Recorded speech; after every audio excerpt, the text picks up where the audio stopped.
my top 3 highlights of Tokyo Game Show 2022. First of all, right behind me, maybe you can see the gigantic Sonic the Hedgehog.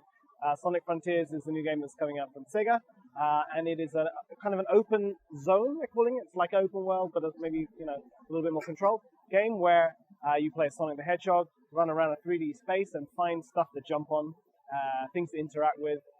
It's going to be quite different in tone than most other Sonic games up till now. I played quite a bit of it, and it's great. Also, I'm going to say Forspoken, which is coming out in January from Square Enix.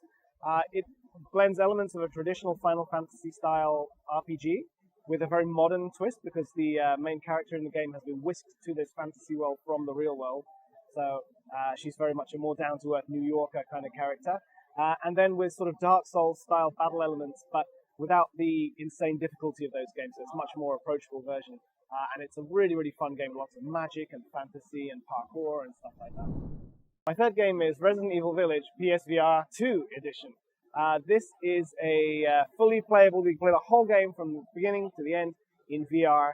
It's coming to PlayStation VR 2, which is not out yet. It comes out next year. And this is the first place anywhere in the world the public can go hands-on with PSVR 2.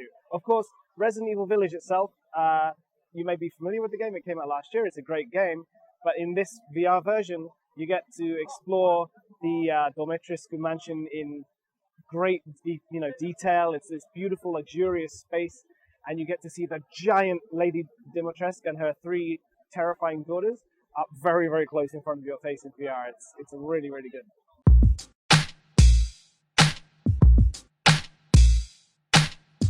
So here at TGS, some of the big trends, well, one of the most obviously noticeable trends, there are a lot of booths here for games that have NFTs, blockchain, that kind of integration in them. I think some gamers really, really hate that kind of stuff, but it's definitely interesting to see what the response is going to be over the next few days here. Also, in Japan, especially due to the pandemic, I think, the PC gaming market has been steadily growing. And so there are a lot more PC games, and that means also a lot more independent games, because independent games tend to thrive on PC. So we're seeing more and more of that kind of stuff here at Tokyo Game Show.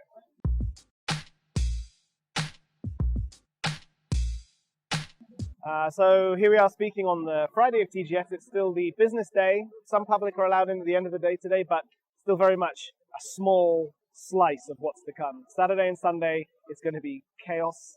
It's going to be crazy. There's going to be tens of thousands of hungry gamers, members of the public, coming to the first fully publicly enterable Tokyo Game Show in 3 years since the pandemic. So I think it's just going to be a really, really nice atmosphere. People excited to play games, long lines for the biggest games, sure, but also a lot of smaller games being discovered by people for the first time.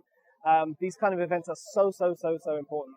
Having everything be online only for the past couple of years has not been the same.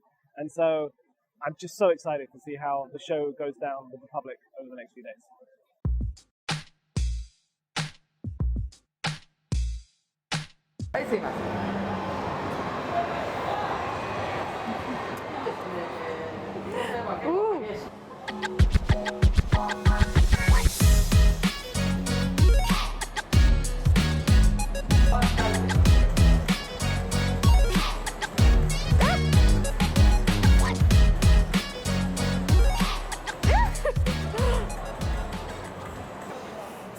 As you can tell, I'm like really sweaty. It was like a lot of like activity and so on, but it was really fun. It really felt like you were inside the game, and the headset was really comfortable to wear, and really easy to use and very intuitive, even for somebody like me who had basically no experience with VR. So if you are at TGS, like make sure to check this booth out. There's a lot of fun and a lot of different like games that you can try, and yeah, make sure to check it out.